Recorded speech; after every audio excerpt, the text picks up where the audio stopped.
안녕하세요 여러분, 밝은 세상입니다.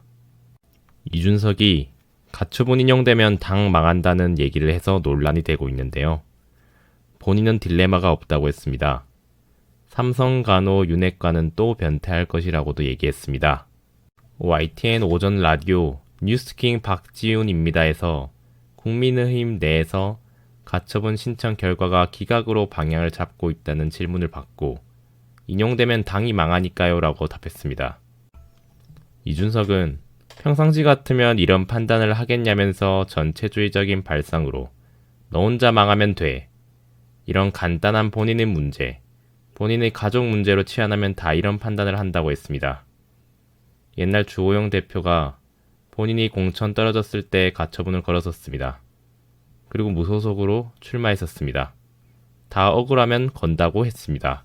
그래도 총선 공천 탈락 불복은 개인의 가처분이고 비대위 효력 정지는 당의 존립이 걸려있는 것이라는 질문자의 물음에 공천이라는 것도 당에 나에게 부당한 처분을 한 것, 법원에 가서 억울함을 풀겠다는 것 아니겠냐고 반문했습니다.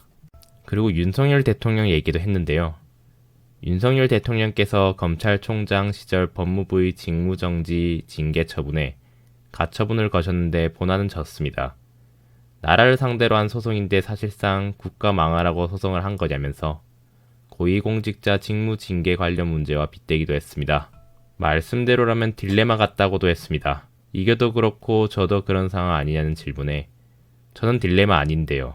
나쁜 사람들 때려잡아야죠 라고 했습니다. 이준석은요. 가처분 인용 확률이 20에서 30%, 40%만 있어도 이 리스크는 걸면 안 되는 리스크다. 30%의 확률로 당이 망하는 것이라며 회사가 내 것이다. 또는 내가 여기에 책임이 있다고 생각하는 게 아니면 회사 돈으로 막 사치스럽게 쓰는 분들이 있는데 이분들은 어디서 갖고 온 판돈으로 이런 일을 벌이냐고 했습니다. 이번 주 내로 결정이 나올 것 같은데 재판부 판사가 이전 대표와 많은 대화를 했다더라 라는 물음에 김기현 의원이나 주 비대위원장과 같이 본인이 판사 출신인 분들이 사법부에 대놓고 이런 건 기각돼야 한다고 장애 압박을 하고 있는데 저는 그런 것에 보태지 않겠다면서 사법부가 사실 그런 압박도 받는다는 것도 나중에 어떤 결과가 나왔을 때 순수성이 흔들릴 수 있는 것이라고 주장했습니다. 심리 장기화에 따른 유불리에 대해선 저는 제가 살면서 법정 갈 일이 있겠나. 저도 법정 처음 가봤기 때문에 분위기를 모르겠다고 일관했습니다. 같이 개혁의 길에 나서자가 아니라 이준석의 입을 닫아보자 쪽으로 같이 동감해 나가기 시작하면 그게 바로 방향성이 틀렸다고 단언했습니다. 한편 이준석 대표는 최근 윤핵관을 은퇴시키자며 당원 가입을 독려한 적이 있습니다. 지금 가입해도 10년 뒤에 영향을 미칠 수 있는 것이라며 당에 관심을 가지게 된 계기는 특수하겠지만 어쨌든 당원들이 많이 가입하면 좋다고 말했습니다. 제가 당원 가입하라고 했더니 이걸 해당 행위로 보는 사람들이 있던데 정신이 좀 이상한 것 같다고도 말했습니다. 본인들이 아무리 획책을 한다고 해도 뜻대로 안 된다면서 지도부가 들어선다 하더라도 지금 이 꼴로 해서 총선 때까지 그 지도부가 공천한다는 보장이 있냐고 반문했습니다. 그리고 나서 그는 차기 당대표 출마가 힘들겠다는 물음에는 항상 말씀드리지만은 윤핵관이라고 하는 분들도 나중에 윤 대통령한테 싫은 소리 할 수 있는 분들이다. 잘 보시라. 그분들의 이력. 제가 예전에 어떤 네 글자에 비유했다면서 장제원 의원을 공격한 삼성 간호를 시사했습니다. 이는 2016년 박근혜 전 대통령 탄핵에 찬성한 뒤 함께 새누리당을 탈당해 바른정당을 만들었지만 2017년 대선에서 유승민 전 의원을 지지하지 않고 자유한국당 홍준표 당시 대선 후보를 지지하며 복당한 이들을 세계의 주인 성씨를 가진 노비로 빗댄 것입니다.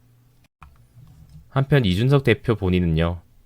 유승민 전 의원과 함께 개혁보수를 내걸며 바른미래당, 새로운 보수당 시절까지 한국당과 각을 세우다가 2020년 총선 직전 미래통합당 신설합당 때 합류했습니다. 합당 논의가 삐걱이던 시절엔 황교안 당시 한국당 대표 측에 황핵관이 해방을 놓고 있다는 주장을 편 적도 있습니다.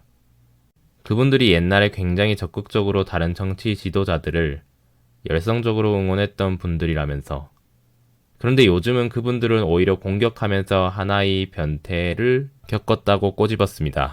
이에 대해서 누리꾼들은요. 여론? 준서가 정신 차려 이 인간아. 너 나대는 것도 얼마 안 남았어. 더불당으로 가서 얻은 정보까지 빌부터 살면 되겠다. 망할 게 뭐가 남았나. 망한 것 같은데 이미. 쓰레기 불러다가 언론 플레이 하려는 구태도 지겨워 못 보겠다. 좀 어른스러운 언론이 되었으면 좋겠다. 쓰레기 불러다가 쓰레기 언론질 하지 말고 등의 반응이 있었습니다. 여러분들의 이준석 전 대표에 대한 생각은 어떠하신가요? 그리고 가처분은 인용될까요? 인용되지 않을까요? 이준석의 잘못이 클까요? 아니면 윤핵관의 잘못이 클까요? 댓글로 남겨주시기 바랍니다. 오늘도 시청해주셔서 감사합니다. 밝은 세상이었습니다.